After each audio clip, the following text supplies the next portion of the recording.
Hi again. We have another panel now. This one, Mike's actually moderating. So it's all around leadership pertaining to the modern employee, mapping generational differences to accommodate different learning styles, creating lifetime employees. In a remote working environment, being able to train and upskill your people, it really does need to be done through a more, structured yet agile approach.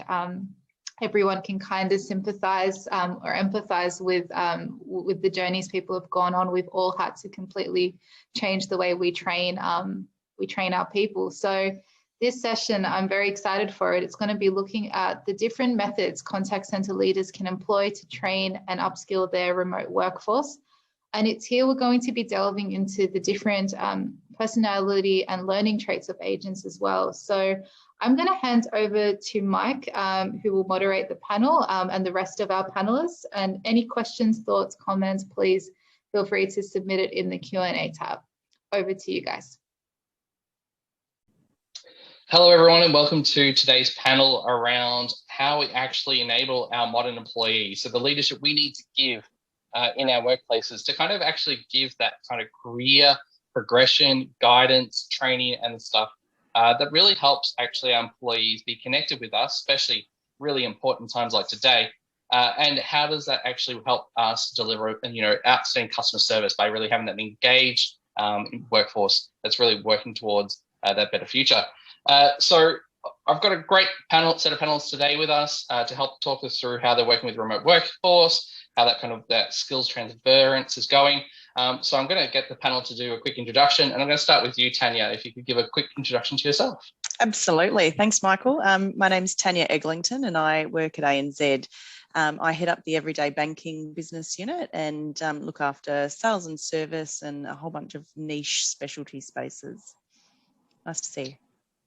Thanks, Tanya. And Craig, if you could give us a little bit of a spiel on yourself. Yeah, g'day, Mike. I work at Tyro, and Tyro is a relatively small fintech focusing on the payments space, as well as some other banking products. I look after the customer success and support team, which essentially is our account management space, sales, and our 24/7 contact center. So very excited to be part of this. Excellent, thank you. And finally, Jason, if you could give us a little bit of a spiel on yourself. Hey, Mike, and hello also to Tanya and Craig. Really looking forward to the discussion today. I'm Jason Smith. I'm Director of CX Design and Service and Change Delivery for Foxtel. I think most people would know our brand, Pay TV, heavily disrupted at the minute, and I'm responsible for the end-to-end service experience, but particularly, and today, I guess, with what we'll focus on, particularly focused on our contact center agents. Excellent, thanks very much. So I suppose to begin with, the theme of this conference has really been around disruption. We've all gone through the disruption. Everyone's been talking about it. 2020, 2021 is proven to be still disruptive to the environments we are. And one of those big things is obviously the shift all of us have undertaken to work from home. And I'm going to assume Craig, working from Tyro, you're also at home. I just referred to you by your company just then. What a faux pas. But all of us are working from home right now in different situations. What has been that change like, especially when it comes to that engagement level with your employees and what you need to do differently? So considering I've already just picked on you a couple of times there, Craig, I'm going to start with you. You can call me Tyro or you can call me whatever you want. It doesn't really matter. It's been a really interesting period, which it has been for everybody. But I found from Tyro's perspective that the fringe periods around COVID has been the most interesting. So we were very heavily orientated in the office pre-COVID. We still have about 20% of our workforce working from home, which was generally our late shift and our overnight shift. But we found that the first 3 months was really challenging, mainly just that transition from the face-to-face environment and more really worrying around people's health and well-being because quite a lot of people were sort of locked up and very much an insular environment, whereas most of my team that are sales and service are more extroverts and love being around people and get the energy off people. So found that period was very challenging. And then now coming out of COVID, generally in most states, then we found that it's really challenging having some people in the office and some people at home when it comes to the use of technology. So we have a scenario, for example, where you've got half the team at home one week and half the team at home the other week, and we are swapping at the moment. So really to create that inclusive environment when you have people on the Zoom and then you have people in the office, and try not to talk over people. So it's going to take a little bit of time for us to be able to flex and get used to that type of environment. But yeah, it's been, I think we've learned a lot about each other, and we've learned a lot about how we can work better together. And from a Tyro perspective, it definitely brought the culture closer and tighter. And now we know how people live at home as well. We've done a few tours around people's homes and get to know their pets and families and friends. And yeah, so it's definitely given us a good insight into how people operate from a home perspective. Excellent. And Tanya, with yourself with ANZ, I mean, your workforce is actually quite diverse, both across countries as well as locally. You know, how has this change kind of adapted? You know, what has that happened, especially with, do you guys still have onshore teams? Have they been working from home as well? What's kind of been that change that your team's going through? A little bit like Craig, I think we've landed in a blended capacity. So when this happened, we split quickly across a number of locations in Melbourne, for example, but we do have a site in Manila and in New Zealand. And we did that so we could socially distance really quickly. And then the next stage was understanding at what priority groups we would send home as we needed to, and build that capability, because we didn't actually have a work from home capability either. So resilience is probably the biggest attribute that I've seen come out in our people, and that quick ability to adjust and adapt to a different and changing environment. And we did things quickly for teams, and so going home was an unknown. And so the leadership teams came together and really talked about what it was that they could do to support the people first. And I think no matter what, like that's the key. Our people and their unique circumstances, and everybody had a different way of dealing with what we were going through from a COVID perspective, and what was happening at home versus in the office as well. So it was a case by case opportunity for us to understand our people in the best way possible and support them as we went. And I think what that did, which we didn't think about at the time, was that we actually created this really tight layer of connection. And so we knew our people on a completely different layer, and that helped us support and adjust and adapt as we went along, which was really important, I think, all the way. And now we're doing team-based, and that's the plan, although at the moment we're at home, but we will actually do it as a team-based rotation, and come in at 50% capacity. And I think that's something we'll try, and we will keep getting feedback and talking to our people to make sure that that's best suited for the long term. And I think you nailed a couple of key points there, that ability to be really agile, you know, in the sense of our people and the way we approach things. I'm sure they would have, especially when you didn't actually have a work from home solution before, had to really delve into new technologies, new ways of working. You know, what are some of the techniques that you guys undertook to actually connect with your employees, to actually teach them about what they needed to do? And especially considering, you know, the fact that we have such a huge spectrum of people in our workforce. You know, how did you kind of help tailor that also to that? Yeah, look, it's a really good question. I think the first key part of that is understanding your people first, so knowing who your people are. And that then helps you develop how you approach that one by one or as groups. And so asking them what it is that's important to them and how that can go, and what it is that they need from you, and in regards to communication and support and connection. And so your one-on-one rhythms change, but they don't really change in a way too, because the rhythms are there, but it's how you do them. It's about talking through the things that are important, like, you know, when we do have a catch up, are we going to do it over the phone, or are we going to do it in video? Is it important to have a video on when we're having team catch ups? What does that feel like when you don't? And just really being open and honest. And I think it's different age groups that have different experiences too. Our millennials have got a different way of using technology, and have adapted in a completely different way to maybe some of our tenured staff that don't necessarily look at technology the same way. And it's then knowing that spectrum of difference and being able to bring that to a comfortable balance somewhere in between. and trying things. I think that's what we're good at is giving things a go, right? So, and then not being afraid to pivot and change and come back and readjust if we think that's necessary. Brilliant. I mean, you know, that ability to kind of make the employees part of the process and actually be open with them to go, look, we're learning as much as you are, you know, things are going to work, things aren't going to work. How do we work on this together? I think is quite crucial. Jason, I know we've spoken previously around some of the changes you guys have been going through, some of the uplift in the channels, etc. You know, same sort of thing, really. How did you kind of go about working with your team and the staff there to give them those skills and capabilities that they're going to need to work in this environment and also then feel like they're actually building on top of themselves to further their career within Microstyle? Yeah, so probably a couple of different things, and they're very similar builds, I guess, off comments that Craig and Tanya has made. So from my perspective, I've got a team of 21 there across the Gold Coast and in Moonee Ponds in Melbourne, and therefore we've gone through the work from home, not work from home at the staggered rate. So I found it really easy when everyone was at home collaborating because everyone was in the same space. You know, you learn a lot about people, both the things from a personal perspective, but also, I guess, digging into the things that really make them tick with some of the impacts of what COVID has had personally to people. But then as Queensland opened up and the Melbourne team weren't, it was how do you keep that real connection and bond where you're kind of getting that hybrid model of some in and some out, particularly when our role is really to drive improvement and design the experience that we're giving to our contact center agents.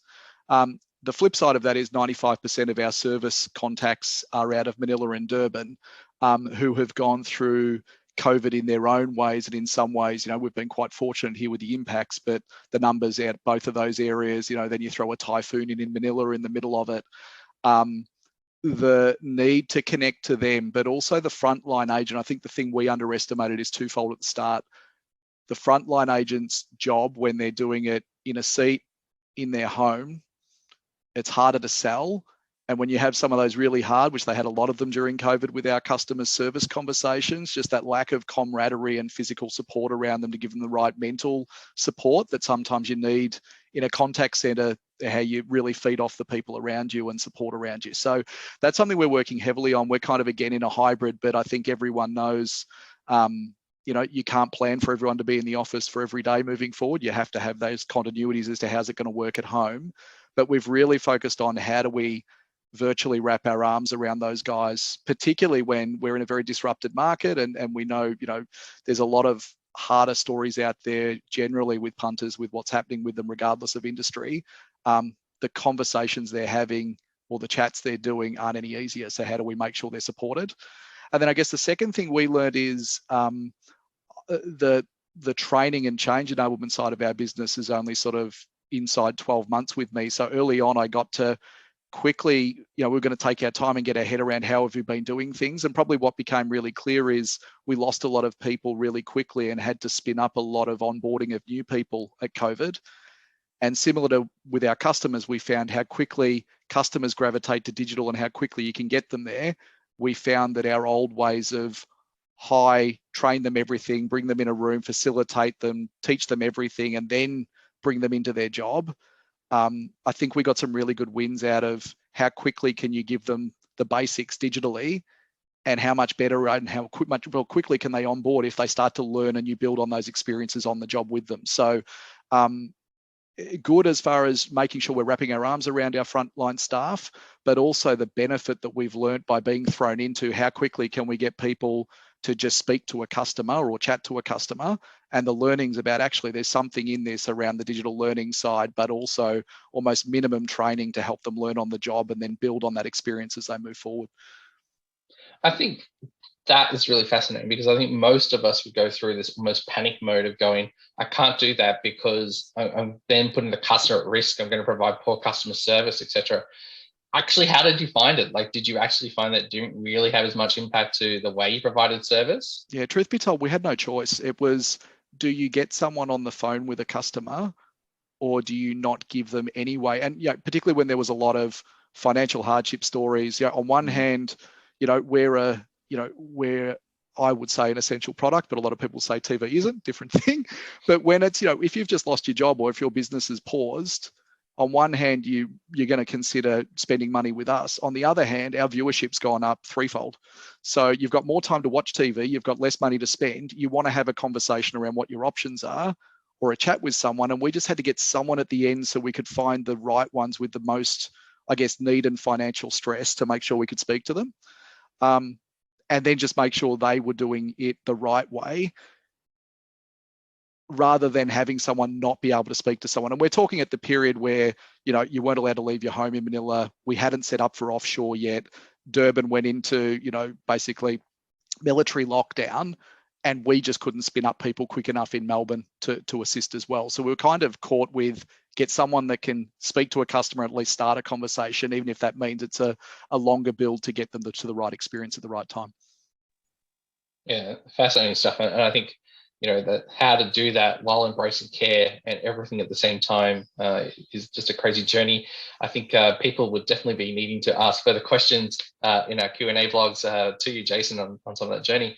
Craig, talking about embracing with care, I think obviously the year that was, it's been an interesting one for Tyro. How did you kind of go through that process with actually trying to be, you know, right there with your employees, especially with everything you guys went through for the past, you know, especially that stint recently? Yeah, for me, it's most probably similar to what both Tanya and Jake are talking about, is that it comes down to connection with your people, which is the most critical part. And I think that what the COVID and working from home era has created is like a really genuine, authentic connection with your people. Whereas I've sort of found in the past that it can be a little bit facade-like, where, you know, people sort of wear their working facade to work, and then at home they turn into the real who they are. Whereas when actually doing both and it's combined, you actually get both.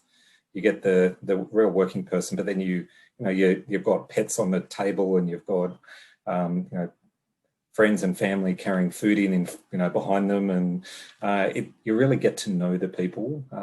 The thing that I would, if I reflect back over the last 12 months, the most beneficial thing that we did was having an open Zoom room, and essentially it was like an open Zoom 24/7, and we always had some sort of leadership in there, and that was whether that was our chief customer officer or myself or the team leader or the head of our contact center environment. There was always some seniority in there that people could come and ask questions. They could just pop in. If they'd had a bad call, they could just pop in, share their experience. And it was like a real life open and shut room where you could come in, and it was like that really safe environment that you could just talk and share exactly how you're feeling, because there's no doubt, it wasn't just Tyro, but there was no doubt that anxiety levels have been raised because, you know, people are at home with looking after vulnerable aged parents and family. So yeah, people have been a lot more anxious. They've been a lot more vulnerable, and yeah, we've really just tried to be there for them as much as possible. So for me, the biggest insight over the last 12 months is the value out of that deep connective relationship with all your people. And then they bring all themselves to work, and that's been really nice to watch. That's actually epic. I mean, you know, a lot of us have been talking about the fact that, you know, we miss the good old water cooler conversations, that random desk drop in, those kind of organic moments that happen, and you've created a way with technology to facilitate that, but also not only that, give that perception that your leadership are there with them in the trenches, doing the work with them, and there to listen. That's actually really, really awesome. So hats off to the organization for putting that together. I think, Tanya, I saw your grin all the way through there. Going, that was pretty epic. Yeah. I love it. Yep. Yeah. Definitely going to steal it. No. Well, you know, what these are for. That's what I was about to say. This is the whole point of us getting together, is us sharing experiences and stories, and inspiring that spark into others so that they can then look at what they can do in their own organization. I mean, from here, this is where we're going, right? We're going to 21. We're going to a world where it's going to start changing again, but we're taking the lessons with us. So what are the things that we're starting to pick up and take with us, Tanya, from this journey into it's almost a new BAU, right? Like, is there new ways you're going to look at how you engage the staff, new ways of looking at how you roll out training? What are the things that you're going to take forward? There's lots, Michael, but I think one of the biggest shifts in culture for us is around transformational leadership. So I truly see a difference in the way that we're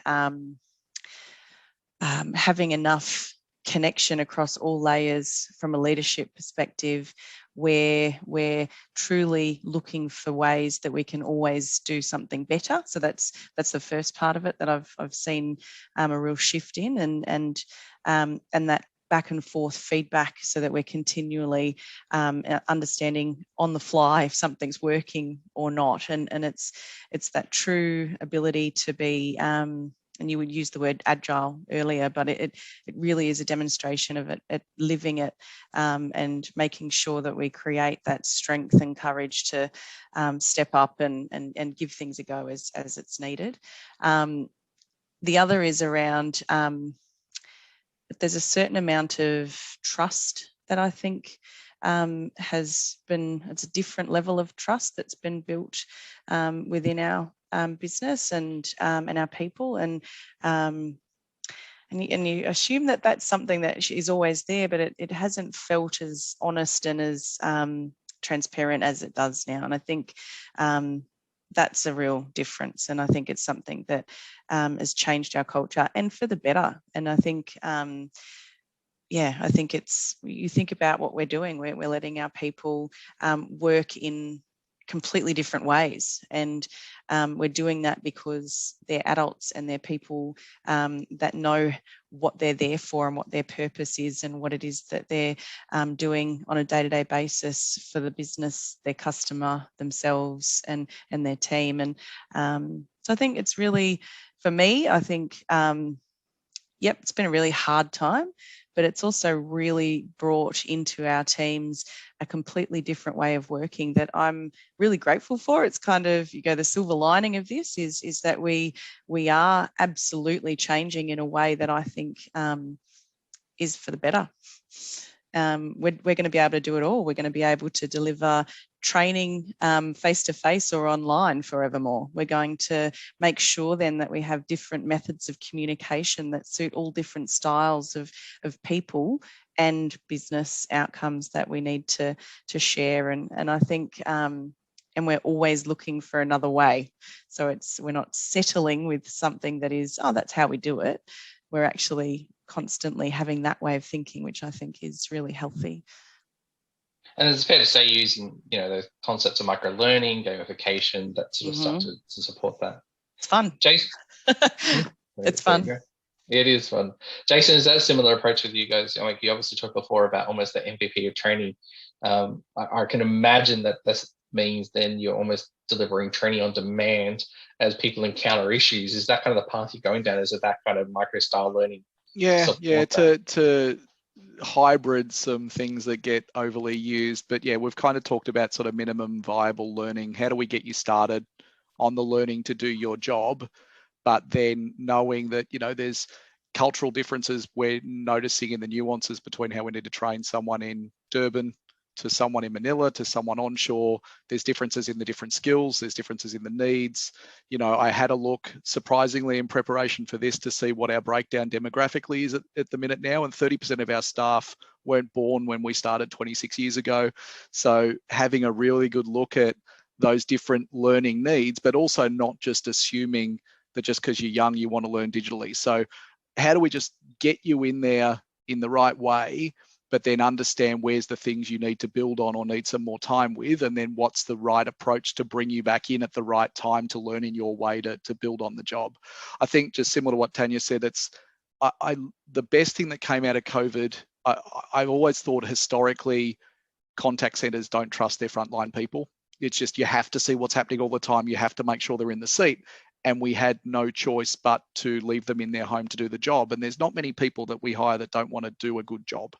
And there's not many that don't want to, particularly I would argue in the culturally in Durban and Manila, they want to do better and they like the idea of gamification. So we've started to play with this idea of not just at a learning perspective, but performance metrics and levels. They like IDs and badges, and how can I be in this level of my job because I sit next to the person that isn't, and what does that mean for me as far as extra time or time to watch Foxtel content off there and get paid for it? Like, what's the things we can do to really get them to see it as a badge of honor, but based on strong metrics of behavior as well as performance metrics to layer that. And we're starting to see that that's something they're really starting to move to now. So I think, continuing to build on this, what's the minimum to get you started on the phone, to then learn how do we build on that to do things the right way that you need to learn, and then how do we just get that natural competition to be better and sort of status that up. And you can't underestimate fun.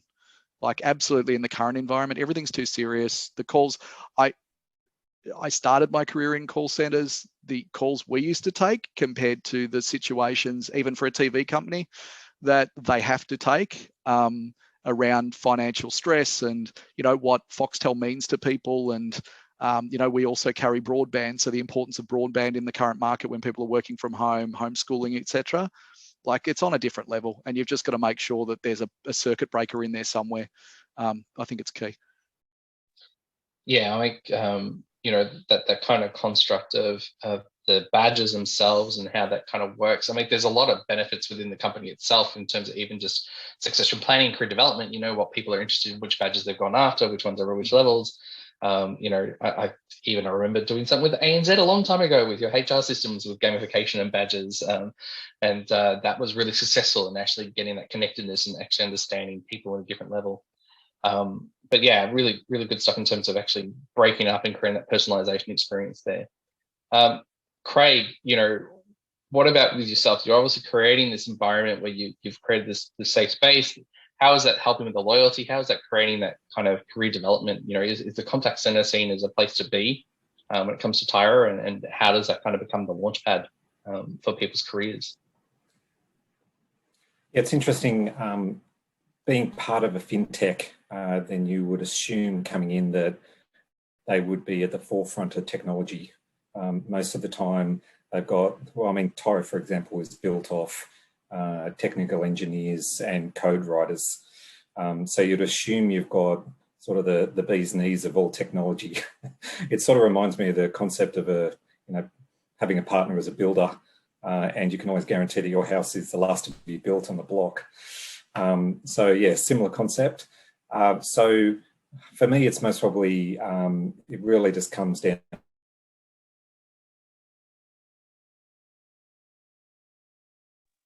Oh no, we've lost Craig. We'll see if he just comes. Oh, we'll wait for him to see if he comes back. Whilst we're doing that, obviously the great fun of always running video conferences and issues. I won't take the blame for this one, hopefully, being the fact that I'm actually from NBN. We'll keep moving past that one. But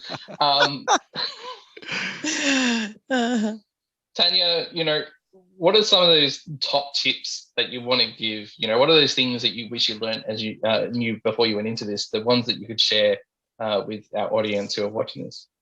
Oh, that's a good question. What do I wish I knew before I went into it?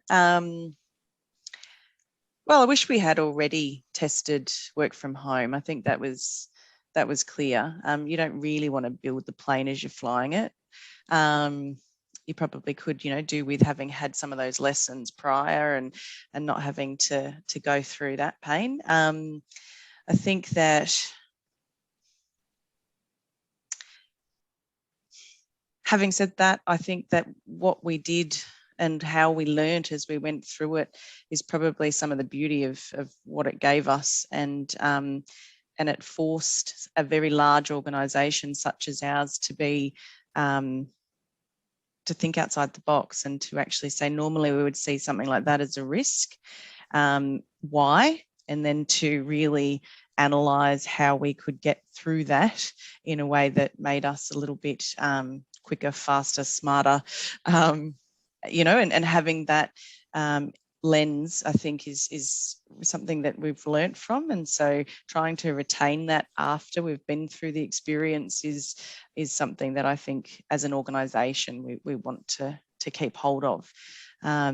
you can slip back into certain ways, and when you've learned something that gives you something better, it's important to keep exploring how it can take you to where it takes you. And Jace, same sort of question. What are the top tips that you wish you knew before you went in there? I just wonder why it took a pandemic for so many people, particularly in service industries, to be so curious and so brave. Like, a lot of people made decisions they were never going to make. Everyone's talked about work from home for such a long time. We had sat on this is the way we always trained for such a long time. The only reason we really unpicked it was because we've got to work out how we can get people semi-skilled to help in the best way. And suddenly you realize their onboarding speed is nearly twice as good as what you're doing before. So I just think that really don't wait for the next incident, whatever it'll be in our lifetimes, to, I guess, really kick the tires on the constraints in your business and really understand why are they there. Yeah. Yeah, I mean, they do say necessity is the motherhood of all invention, right? But we are in a world now where we're constantly micro-disrupting all the time. There is changes happening all the time. It's really just a question of actually looking at it. And I think really, one of the biggest things this pandemic sort of taught us is that we actually need to invest in our people and spend more time investing in people. And that is, how they learn, that is how they actually involved and engaged. It's also the way we approach it. Throughout this, Craig, Tanya, and Jason, you've all mentioned this construct of trust in your employees now. And, that sense of openness that you need to create, the sense of being sharing and actually exposing where you're having challenges yourself and how to actually collaborate together. And I think, as we continue to work going forward, especially when we talk about the ways that people approach problems and learning and everything in organizations, this is actually what we need to connect with all the different generations, is that sense of actually becoming partners with them, learning their unique needs and how to actually work and respond to it. We are getting up to time, unfortunately, on this panel. It does look like we're not going to get Craig back with us, unfortunately. But we will be having the questions that will come through as people watch this on the session. And funny enough, Craig has just returned. I'm just admitting Craig back in. But everyone's happy to obviously either, if you are attending the event, answer questions on the fly, or receive those questions and answer later. I'm assuming. I want to thank all our panelists today, especially for such. There we are, Craig is back. See, we adapt and pivot. There we go. We've got a complete scene change as well. I love it. Yeah, I've ducked out to reality and I'm on my phone. Nice. Very nice. So my apologies. For anyone who's looking for it, Craig will be at the event in person. So for those in Sydney, you can go talk to Craig directly. But please, I think there's some amazing stories and an amazing detail behind what you guys have shared today. So this is a real brief sneak peek. So thank you very much, panelists. And I look forward to chatting with all of you in the future. Nice to meet you all. You too. Bye. Thanks, Mike.